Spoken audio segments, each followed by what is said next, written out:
आज का हमारा टॉपिक है एनालिटिकल रीजनिंग मिक्स क्वेश्चंस।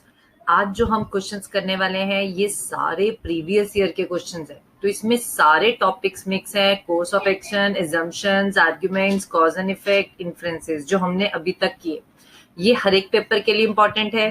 तो ध्यान से समझिएगा, क्वेश्चन दिया होगा, नीचे लिखा होगा कि आपको इसमें कोर्स ऑफ एक्शन बताना है, इन्फ्रेंस बताना है कि क्या बताना है। क्लियर? चलिए, तो आगे हम क्वेश्चन स्टार्ट करते हैं।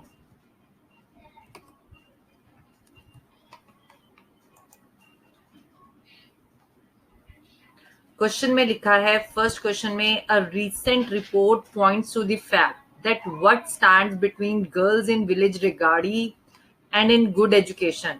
वो कह रहा है कि गर्ल्स जो विलेज रिगार्डी में है और गुड एजुकेशन में क्या चीज की कमी है। Lack of transport to from and school in the area. ठीक है, अब क्वेश्चन में पूछा है which of the following can be inferred. हाँ जी, इन्फ्रेंस टॉपिक किया था हमने। इन्फर्ड का मतलब क्या चीज इन्फर्ड हो रही है, क्या चीज पता चल रही है। क्लियर? तो मुझे क्या चीज पता चल रही है इस पैसेज से वो देखते हैं।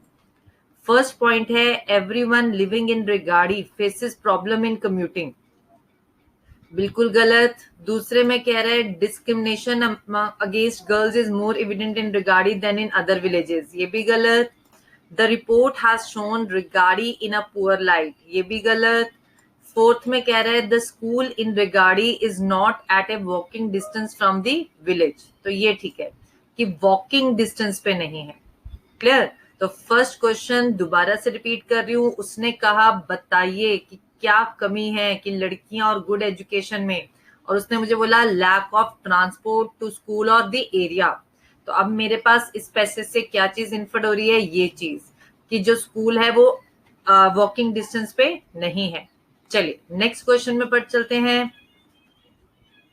नेक्स्ट क्वेश्चन में कह रहा है it has been reported in recent years that a very large number of seats in engineering colleges in the country remain vacant at the end of the admission session.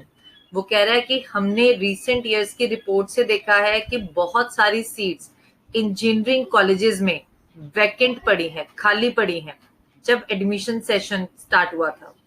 अब इसका मुझे probable cause बताना है इस effect का। तो ये मेरे पास इफेक्ट है, मुझे इसका कारण बताना है कि क्यों सीटें खाली पड़ी हैं। पहला है there has been a considerable decrease in hiring of engineering graduates due to economic slowdown in the recent years. बिल्कुल सही, हो सकता है। वो कह रहा है कि डिक्रीज इन हायरिंग, हायरिंग ही कम हो रही है ग्रेजुएट्स की क्योंकि स्लोडाउन, इकोनॉमिक स्लोडाउन है। दूसरे में कह रहा है students has always preferred to complete graduation in 3 years instead of 4 years। ऐसा तो नहीं हो सकता। गवर्नमेंट ने रिसेंटली डिसाइड किया है कि provide post qualification professional training to all engineering graduates at its own cost. ये भी नहीं कह सकते। फोर्थ में कह रहा है कि there has always been a poor success rate among the engineering students. ये भी नहीं कह सकते। तो आंसर हम मार्क करेंगे फर्स्ट कि डिक्रीज हो रहा है हायरिंग इंजीनियरिंग ग्रेजुएट्स में, इसलिए वो नहीं कर पा रहे। चलिए नेक्स्ट क्वेश्चन पे चलते हैं। नेक्स्ट क्वेश्चन में कह रहा है the condition of the roads in the city has deteriorated considerably during the first 2 months of monsoon and most of the roads have developed pit holes. वो कह रहा है रोड्स की कंडीशन अच्छी नहीं है, खराब हो चुकी है पहले 2 months में मॉनसून में, और जो बहुत सारी रोड्स हैं उसमें गड्ढे हो चुके हैं। तो इसका इफेक्ट बताना है। मेरे पास ये कॉज है, मुझे इसका नतीजा बताना है कि अगर गड्ढे हो चुके हैं तो इसका इफेक्ट क्या होगा। पहला है municipal corporation has repaired all the roads in the city before the onset of monsoon with good quality material. ये प्रॉब्लम का एक्शन है, कोर्स ऑफ एक्शन। मेरे पास स्टेटमेंट है, उसका एक्शन है कि सॉल्यूशन निकालिए। मुझे इसका इफेक्ट निकालना है कि अगर ऐसा हुआ तो इसका नतीजा क्या होगा। बी देखिए, a large number of people have developed spine related injuries after regularly commuting long distances by road within the city. ये हो सकता है कि लोगों को स्पाइन रिलेटेड इंजरीज हो जाएं जब वो लंबा डिस्टेंस तय करें क्योंकि सड़कों पे गड्ढे हैं। तो बी हो सकता है। आगे भी पढ़ लेते हैं C and D. Municipal corporation has been careful in choosing the contractors for repairing roads in the past. तो थर्ड गलत। पीपल ऑलवेज कंप्लेन, पीपल हमेशा कंप्लेन करेंगे, तो ये भी गलत। तो आंसर आ जाएगा हमारा बी। चलिए नेक्स्ट क्वेश्चन पे आते हैं। नेक्स्ट क्वेश्चन में कह रहा है, नेक्स्ट क्वेश्चन ध्यान से देखिएगा। नेक्स्ट क्वेश्चन में कह रहा है बहुत सारे students who appeared in the final examination of post graduate course in management in the local college, local college वालों ने ज्यादा स्कोर किया, फर्स्ट क्लास स्कोर किया, which is comparatively higher than the performance of students of other management colleges. वो कह रहा है कि इस बार जो पोस्ट ग्रेजुएट के कोर्स में था वो लोकल स्कूल वालों ने ज्यादा स्कोर किया as compare to other management colleges in the state. अब क्वेश्चन पढ़िए क्या है, which of the following may indicate that the results are not in line with general trend. वो कह रहा है कि कौन सा जनरल ट्रेंड के अकॉर्डिंग नहीं है, मतलब इसका उल्टा क्या है, पहले क्या होता था, मतलब इसका ऑपोजिट क्या होगा कि जो बाकी मैनेजमेंट कॉलेजेस थे वो अच्छा परफॉर्म करते थे बाकी कॉलेजेस से, ठीक है। तो उसने यही पूछा which of the following may indicate that the results are not in line with general trend, मतलब इसका ऑपोजिट। अब पढ़ते हैं पहला, the students of local colleges are qualitative better than those of other colleges, ये नहीं कह सकते।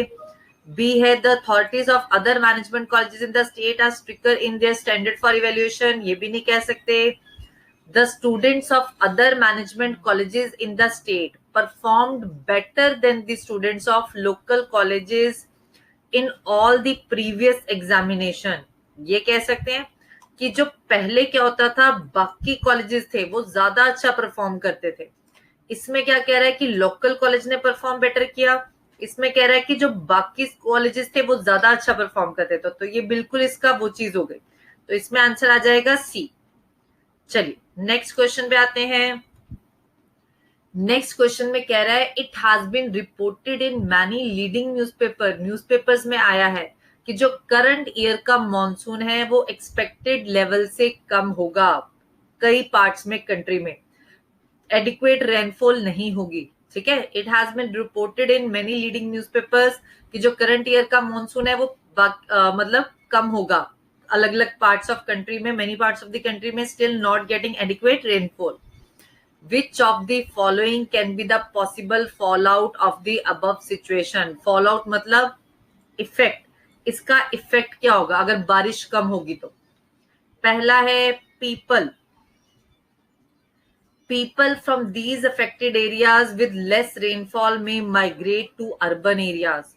क्या बारिश कम होने की वजह से हमें लोगों को माइग्रेट करना पड़ेगा? बिल्कुल नहीं। गवर्नमेंट को ये अनाउंस कर देना चाहिए एक्स ग्रेटिया पेमेंट। अब ये देखिए ये है प्रॉब्लम का सोल्यूशन, इफेक्ट नहीं है। गवर्नमेंट को इनको ड्राफ्ट अफेक्टेड डिक्लेयर कर देना चाहिए। अब देखिए बारिश होगी पर कम होगी तो ड्राफ्ट अफेक्टेड नहीं होंगे। पीपल में blame the government and agitate for not getting adequate water for cultivation, तो ये भी नहीं है। तो आंसर आ जाएगा नन ऑफ दीज।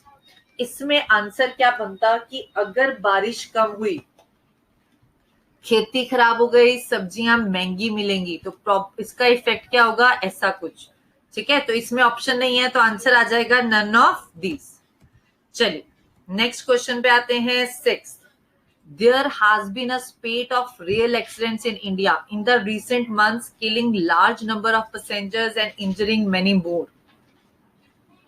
वो कह रहा है बहुत सारे रेल एक्सीडेंट्स हो रहे हैं, ठीक है, बहुत सारे पैसेंजर्स मर रहे हैं रेल एक्सीडेंट्स की वजह से। इसलिए सीरियस डाउट्स रेलवे की कैपेबिलिटी पे आ रहे हैं, ठीक है, कि ट्रेवलर्स को ध्यान नहीं रख रहे। Which of the following statement substantiates the views expressed in the above statement? इसमें से कौन सा substantiate होता है सपोर्ट, कौन सा स्टेटमेंट इसको सपोर्ट कर रहा है व्यूज को।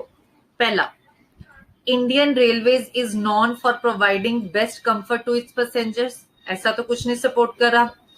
People have no option other than travelling by rail over long distances, ऐसा भी कुछ नहीं है। Railway tracks at many places have been found to be stressed due to wear and tear in the recent times, तो सी आ जाएगा। ये support कर रहा है रेलवे की कैपेबिलिटी को कि रेलवे ट्रैक ही टूटे पड़े हैं इसलिए एक्सीडेंट हो रहे हैं। क्लियर, तो आंसर आ जाएगा सी। डी भी पढ़ के देख लेते हैं। जो लोकल रेजिडेंट्स है वो प्रेफर कर रहे हैं पैसेंजर्स की हेल्प कर रहे हैं, तो ये भी सपोर्ट नहीं कर रहा, तो आंसर आ जाएगा सी। चलिए नेक्स्ट क्वेश्चन पे आए। A few travelers were severely beaten up by villagers recently in remote rural part of the state. Few travelers को villagers ने मारा रूरल पार्ट में, क्योंकि उनको उनका आना सस्पिशियस लगा, ट्रैवलर्स का आना सस्पिशियस लगा। डिस्ट्रिक्ट अथॉरिटी ने पुलिस टीम भी भेजी कल्प्रिट्स को पकड़ने के लिए। अब मुझे क्या बताना है इसमें, इन्फ्रेंस। हाँ जी, इन्फ्रेंस क्या था, इन्फ्रेंस था क्या चीज इन्फर्ड हो रही है, साफ साफ पता चल रही है, ठीक है, तो मुझे इसमें इन्फ्रेंस बताना है। चलिए फर्स्ट पढ़ते हैं, the villagers dislike the presence of strangers in their vicinity. Villagers को डिसलाइक, ऐसा नहीं हो सकता क्योंकि ऐसे तो स्ट्रेंजर्स आते रहते हैं, उनको उनका आना सस्पिशियस लगा। बी में कह रहा है villagers are generally suspicious in nature, villagers suspicious हैं, ये भी नहीं कह सकते। Travellers prefer to visit country side, ये भी नहीं कह सकते। Government generally provides protection to travellers across the country, ये भी नहीं कह सकते। तो आंसर आ जाएगा नन ऑफ दीज, इसमें से कुछ भी नहीं आपको इन्फर्ड हो रहा। क्लियर? हाँ जी, 7 क्वेश्चन मुझे लग रहा है आप सबको समझ आ गए, और पैसेज बेस्ड क्वेश्चंस हैं, पेपर में आ चुके हैं, ये प्रीवियस ईयर के क्वेश्चंस हैं। चलिए आगे बढ़ते हैं। There has been a considerable drop in sale of four-wheelers during the past 6 months. Cell कम हो गई है 4-wheelers की, ठीक है, as compared to sold during the period last year. अब इसका प्रोबेबल कॉज बताना है, किस वजह से ये सेल कम हुई होगी। पहला, गवर्नमेंट ने हायर एक्साइज ड्यूटी लगाई जिसकी वजह से ऐसा हो सकता है, तो बिल्कुल सही कह रहे हैं। पेट्रोल प्राइसेस बढ़ गए हैं, ये भी हो सकता है, क्योंकि जितना आपका कार में पेट्रोल लगना है उसका मतलब 75% या 50% एक्टिवा पे या बाइक पे लगेगा, तो इसकी वजह से भी लोग कार नहीं ले सकते हैं, क्योंकि लोग गाड़ी भी खड़ी है, स्कूटर भी खड़ा है, तो लोग क्या प्रेफर करेंगे, स्कूटर लेके जाना, ताकि पेट्रोल भी कम लगे और एक बंदे ने जाना है तो बेटर रहेगा। सी में कह रहा है rate of interest on home and car loans have been rising for the past 7 months। Rate of interest भी बढ़ गया होम लोन्स पे और कार लोन्स पे, ये भी हो सकता है, तो इसका आंसर आ जाएगा all A B and C. Clear? चलिए अगले क्वेश्चंस पे आते हैं। नेक्स्ट क्वेश्चन में कह रहा है there is an alarming trend of skewed sex ratio against women in India during the past decade and the situation may go out of hand if adequate steps are not taken to stop female ferticide।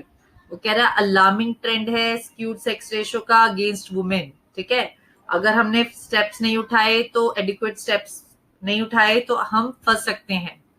Which of the following can be an effective step to reverse the trend, तो ये course of action है, ठीक है, मुझे problem का solution बताना है। पहला, the government should immediately complete ban the use of scanners sonography on expecting mothers at all health centres, ये ऑलरेडी बंद हो भी चुका है, ठीक है, तो पहले वाला बिल्कुल ठीक है, क्योंकि ऐसा सेक्स डिटर्मिनेशन करके लोग अबॉर्शन करवा लेते हैं। सेकेंड है government should announce a substantial incentive scheme for couples who have at least 1 girl child, ये भी ठीक है, और ये हो भी रहा है। हरियाणा में अगर आपके पास बेटियां हैं तो उनको पेंशन स्कीम चल रही है, उनकी कोई पर मंथ उनको पेंशन आती है, तो वही कह रहा है कि गवर्नमेंट को ये स्कीम चला देनी चाहिए। सी में कह रहा है government should launch a nation wide campaign to create awareness against female foeticide, तो ये भी ठीक है, तो मेरा आंसर आ जाएगा तीनों, ऑल ए बी एंड सी। चलिए नेक्स्ट क्वेश्चन पे आए। A very large number of technically qualified young Indians are coming out of colleges every year, though there are not enough opportunities for them to get adequate gainful employment। वो कह रहा है बहुत सारे technically qualified young Indians colleges से बाहर आ रहे हैं, उनको इनफ अपॉर्चुनिटीज नहीं मिल रही गेनफुल एम्प्लॉयमेंट के लिए। विच ऑफ द फॉलोइंग कॉन्ट्राडिक्ट्स, ठीक है, कौन सा कॉन्ट्राडिक्ट कर रहा है इसके लिए। पहला, technically qualified persons are far superior to those with standard degrees like BA, BSc, BCom. पहले तो क्वेश्चन देखिए, कॉन्ट्राडिक्ट मतलब इसका उल्टा कौन सा कह रहा है। अभी वो कह रहा है कि इंडियंस को जॉब्स नहीं मिल रही, इसका मतलब ऑप्शन वो होगा जहां पे लिखा होगा कि इंडियंस को जॉब मिल रही है। क्लियर। चलिए सेकंड पढ़ते हैं, गवर्नमेंट ने इफेक्टिव प्लानिंग नहीं करी, तो ये भी नहीं है। Huge gap exist between the level of competence of technically qualified graduates and requirements of the industry, ये भी नहीं है। Majority of the technically qualified persons are migrating from India to developed countries for better opportunities, ये भी नहीं है। तो answer आ जाएगा नन ऑफ दीज। ठीक है, इसमें से कोई भी उल्टा नहीं कह रहा, तो आंसर आ गया नन ऑफ दीज। चलिए नेक्स्ट क्वेश्चन पे आते हैं। गवर्नमेंट ने अपील करी है सारे सिटीजन्स को कि पोर्टेबल वाटर यूज करिए जुडिशली, क्योंकि आगे आने वाले टाइम में शॉर्टेज हो जाएगी सप्लाई में। Excessive use may lead to huge scarcity in common coming months, अगर हम ज्यादा यूज करेंगे तो स्कैर्सिटी हो जाएगी, कमी हो जाएगी। विच of the following assumptions is implicit in the above statement, इससे क्या चीज एज्यूम हो रही है। एजम्पशन आपको बताया था छुपी हुई बात, तो आपको इससे क्या पता चल रहा है छुपा हुआ, वो बताना है। अब देखिए कोई भी काम बंदा करता है तो पॉजिटिव सोच के करता है। मैं आपको रोज काम देती हूँ तो क्या सोच के देती हूँ कि आप करके लाएंगे, ठीक है, तो पॉजिटिव अप्रोच। पहला है government may ignore the appeal and continue using water as per the consideration, गलत। Government may be able to tap those who do not respond to the appeal, ये भी गलत। Government may be able to put in place alternate safe sources of water in event of crisis, ये भी गलत। D देखिए, a large number of people may positively respond, बहुत सारे लोग पॉजिटिवली रिस्पॉन्ड करेंगे इस अपील को और इसको क्राइसिस से निकालेंगे, तो आंसर आ जाएगा डी। ठीक है, डी आपके पास एज्यूम हो रहा है, छुपा हुआ। क्लियर। चलिए नेक्स्ट में क्या रहा है, all existing and upcoming hotels within a 5 kilometer radius of national parks and sanctuaries in India will have to pay 30% of their annual turnover as tax to the government. जो existing और upcoming hotels हैं national parks के आसपास 5 kilometre के आसपास, उन्हें 30% अपना annual turnover का सरकार को देना पड़ेगा एज एन टैक्स। अब इससे क्या चीज इन्फर्ड हो रही है, क्या चीज पता चल रही है। पहला देखते हैं, the tax collected from the hotels will be used for the betterment of these national parks and sanctuaries, बिल्कुल सही कह रहे हैं। Hotels which are sponsored by the government will not have to pay any tax even if they are located within the 5 kilometre, बिल्कुल गलत। ecosystem of the national parks and sanctuaries is adversely affected even if the hotels are located outside this, ऐसा भी नहीं कुछ कहा उसने। Government allows the construction of hotels within 5 kilometer radius of national parks and sanctuaries, ऐसा भी नहीं है। Such a step is taken by the Environment Ministry to boost ecotourism and perk by revenue collection of state governments, ऐसा भी नहीं। तो इसमें answer आ जाएगा हमारा ए। चलिए, farmers found using chemical fertilizers in the organic farming area would be heavily fined। वो कह रहा है वो फार्मर्स जो केमिकल फर्टिलाइजर्स यूज कर रहे हैं ऑर्गेनिक फार्मिंग एरिया में, उन्हें हेविली फाइन लगेगा। ठीक है, इससे क्या चीज एज्यूम हो रही है वो बताना है, छुपी हुई बात।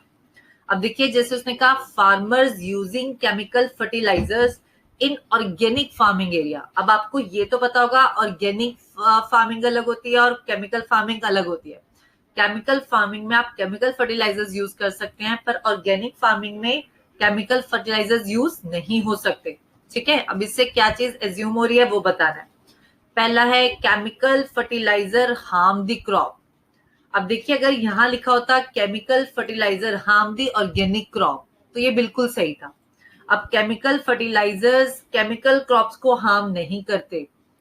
सेकंड है farms area for organic and chemical farming is different. ये हो सकता है कि जो फार्म एरिया है दोनों का अलग अलग है और अलग अलग चीजें यूज होती हैं।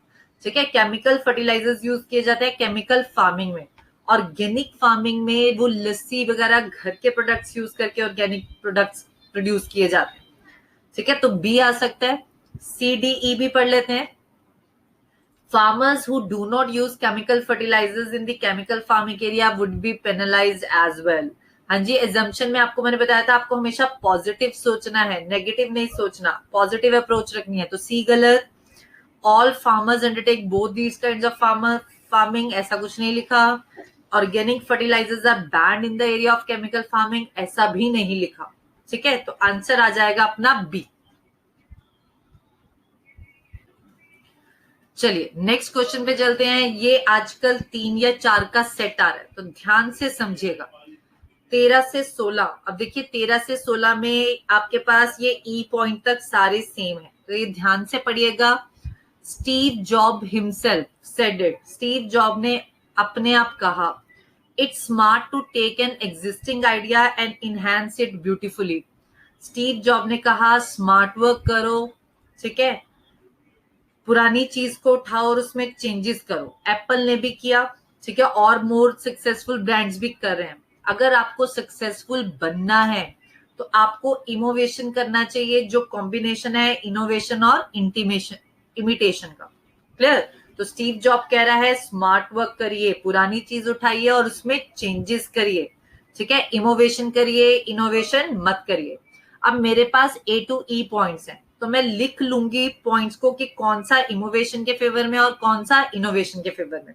ठीक है, तो आप अपनी कॉपीज पकड़िए और उस पर नोट कीजिए। पहला ए पॉइंट में कह रहा है as an innovation is a stand alone product in the market, ये अकेला प्रोडक्ट है इनोवेशन, ये ही सारा प्रॉफिट कमाता है। ठीक है, however is it not profitable as there are many imitated products in the market at the same time all reducing each other profits। तो ये इनोवेशन के फेवर में है। तो पहला पॉइंट किसके फेवर में है? इनोवेशन के। बी में कह रहा है ब्रांड एक्स ने ब्रांड वाई मोबाइल फोन निकाला with exactly same features, same price range, market में जगह नहीं बना पाया। ठीक है, तो ये क्या है? एक एग्जाम्पल सेट करी। सी में कह रहा है कोई भी बंदा इनोवेटर को याद नहीं करता, किसको याद किया जाता है? इनोवेटर को, जिसने चेंजेस किए हैं। तो ये इनोवेशन के फेवर में हो गया। डी पॉइंट में कह रहा है सेल्फी ने पोर्टेबल MP3 प्लेयर बनाया, एप्पल ने उसमें चेंजेस किए और रीजनेबल प्राइस दिया और मार्केट में जगह बन चुकी है। तो ये इनोवेशन के फेवर में है। ई में कह रहा है innovation lot less risky venture है, इमिटेटर को पता है कि उसने क्या चेंजेस करने हैं। जैसे आपने देखा होगा एप्पल के भी अलग अलग सीरीज के फोन आते हैं, ठीक है, तो वो क्या है कि उसमें चेंजेस कर रहे हैं, कि जो ड्रॉबैक था उसको रिमूव कर दिया, चेंज कर दिया। क्लियर? तो पहले वाला इनोवेशन के फेवर में है, बाकी सारे इनोवेशन के फेवर में है। 13th क्वेश्चन पढ़ते हैं। 13th क्वेश्चन में कह रहा है blind imitation of a product can never be successful and sustainable. वो कह रहा है अगर हम ब्लाइंडली कोई भी प्रोडक्ट को इमिटेट कर दें वो सक्सेसफुल नहीं होगा, आपको उसमें चेंजेस भी तो करने हैं। ABCDE में से कौन सा ये प्रूव कर रहा है? हाँ जी, ये हमें कौन सा प्रूव कर रहा है? B point. देखिए बी पॉइंट में लिखा है कि ब्रांड एक्स ने ब्रांड वाई मोबाइल फोन बनाया with exactly same features, same price range, तो वो मार्केट में अपनी जगह नहीं बना पाया। तो आंसर आ जाएगा आपका बी। चलिए 14th पढ़ते हैं। 14th में कह रहा है ABCDE पॉइंट में से कौन सा एडवांटेज बता रहा है कि आपको ये इमिटेशन करना चाहिए। हम जी कौन सा एडवांटेज बता रहा है?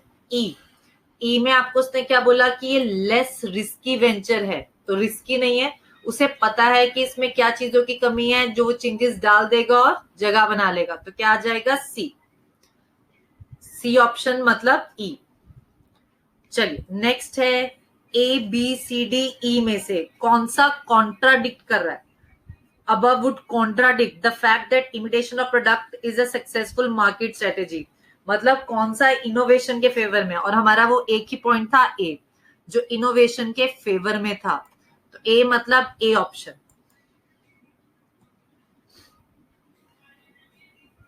हाँ जी 16 क्वेश्चन में कह रहा है कंपनीज को must add such values to their imitated products, जो सिर्फ उसको अपनी जगह ही नहीं बना पाए, कस्टमर सेटिस्फाई भी हो जाए। ठीक है, तो अब ये मुझे बता रहा था D point and B point. B point में कह रहा है कि उसने ऐसा किया, जगह नहीं बना पाया, और डी में कह रहा है सेंफी ने ऐसा किया, उसमें चेंजेस किया और मार्केट में जगह बना ली। तो आंसर आ जाएगा बोथ बी एंड डी। तो इसका आंसर आ गया ई। क्लियर? चलिए हाँ जी 17 से 20 लास्ट सेट.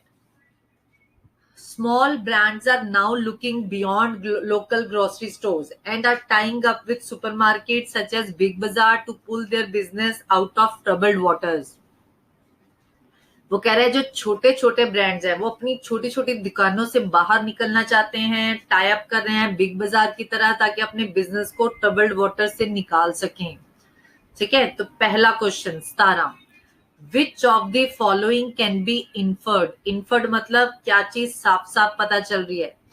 हाँ जी, पहला, merchandise of smaller brands would not be available at local grocery stores in the near future. बिल्कुल गलत. Smaller brands cannot compete with bigger ones. ऐसा भी नहीं है. C, there is perception among smaller brands that sale in a supermarket is higher than that of small grocery stores. उनके दिमाग में perception है कि जो सेल है वो ज्यादा होती है सुपरमार्केट में, तभी वो अपने बिजनेस को बिग बाजार में शिफ्ट करे. तो इन्फ्लुएंस मतलब क्या चीज पता चल रहा है. चलिए नेक्स्ट करते हैं. हाँ जी, फिर से वही है पैसे. Smaller brands are looking this ABCDEF points दे दिए. अब कुछ फेवर में और कुछ फेवर में नहीं है, तो पहले वो पॉइंट्स पढ़ लेते हैं. ए point, a smaller brand manufacturing a certain product of quality comparable with that of bigger brand makes much profit from the local grocery stores than from other supermarkets. वो कह रहा है जो छोटा ब्रांड है वो अपनी दुकान में ज्यादा प्रॉफिट कमा सकता है एज कंपेयर टू सुपरमार्केट्स. अब देखिए, जैसे छोटा ब्रांड है उसको दुकान का किराया कम देना है, एम्प्लॉय को कम पैसे देने हैं. अगर आप बड़े ऑफिस में गए तो आपको किराया भी ज्यादा देना पड़ेगा और आपको एम्प्लॉय को पैसे भी ज्यादा देने पड़ेंगे, तो ऑब्वियस है प्रॉफिट कम हो सकता है. बी पॉइंट कह रहा है एज दी सुपरमार्केट सिर्फ बिगर सिटीज में है, तो स्मॉलर सिटीज में ये रिजल्ट नहीं दे पाएगा. तो पहला भी किसके फेवर में है कि नहीं शिफ्ट होना चाहिए. बी भी कह रहा है शिफ्ट नहीं होना चाहिए. सी में कह रहा है सुपरमार्केट्स हेल्प करता है स्मॉलर ब्रांड्स को break into newer markets without investing substantially in distribution. ये ठीक है आपका, ये आपका फेवर में है. डी में कह रहा है सुपरमार्केट चार्ज करते हैं 10% higher than the amount charge to the bigger brands. E point में कह रहा है जब आपका प्रोडक्ट बिगर ब्रांड्स के साथ पड़ा होगा तो उसकी विजिबिलिटी कम हो जाएगी लोकल ग्रोसरी स्टोर से. ठीक है, एज कंपेयर टू सुपरमार्केट्स. तो ये भी फेवर में नहीं है. Smaller brands are currently making substantial losses in their business. चलिए अब क्वेश्चन पढ़ते हैं. क्वेश्चन क्या है 18 में कह रहा है ABCDEF में से क्या चीज एज्यूम हो रही है. अब मेरे पास ये था पैसेज, इस पैसेज से क्या चीज एज्यूम हो रहा है. एज्यूम मतलब छुपी हुई बात. देखिए मेरे पास F पॉइंट एज्यूम हो रहा है. हमें यहाँ लिखा था कि वो अपने बिजनेस को ट्रबल्ड वाटर से निकालने के लिए शिफ्ट हो रहा है. तो ट्रबल्ड वाटर्स मतलब उसका बिजनेस लॉसेस में है. Smaller brands are currently making substantial losses in their business. तो ये एज्यूम हो रहा है, तो आंसर आ जाएगा F. तो F आ गया हमारा E ऑप्शन. क्लियर. चलिए नेक्स्ट क्वेश्चन पे चलते हैं. 19 क्वेश्चन में कह रहा है which of the statements number ABCEF represent कर रहा है disadvantage of the smaller grocery stores over the supermarkets from the perspective of a smaller brand. ठीक है, कौन सा डिसएडवांटेज बता रहा है कि सुपरमार्केट्स में जाके आपका प्रोडक्ट नहीं बिकेगा. अब देखिए मेरे पास ई पॉइंट था. ई में कह रहा है कि जब बिगर ब्रांड्स के साथ आपकी प्रोडक्ट पड़ा होगा तो उसकी विजिबिलिटी कम हो जाएगी. तो ई पॉइंट कह रहा था, तो यानी कि सी ऑप्शन. क्लियर. चलिए लास्ट क्वेश्चन आज का. Which of these statements number ABCEF, D नहीं पूछा, ABCEF mentioned above would prove that the step taken by the smaller brands moving to the supermarket may not necessarily be correct. वो कह रहा है कौन सा स्टेप बता रहा है कि ये नेसेसरली करेक्ट नहीं हो सकता जो आप शिफ्ट कर रहे हैं. तो ये बता रहा है ए पॉइंट. देखिए ए पॉइंट में मुझे कह रहा था, ए पॉइंट में मुझे वो कह रहा था कि a smaller brand, a smaller brand manufacturing a certain product of quality comparable with that of a bigger brand, वो ज्यादा प्रॉफिट कमा सकता है अपनी छोटी दुकान में रेदर देन सुपरमार्केट्स में. तो आंसर आ जाएगा ए. क्लियर. ऐसे ही बुक में इसके और भी क्वेश्चंस हैं। बुक में चैप्टर का नाम मिसलेनियस ही है। आप उसके सारे क्वेश्चंस ट्राई कर लीजिएगा। कोई भी डाउट आते हैं हम उसके डाउट्स नेक्स्ट क्लास में लेंगे। चलिए, आप हमारे चैनल को शेयर कीजिए, सब्सक्राइब कीजिए और हमारी वीडियो को लाइक कीजिए। Thank you.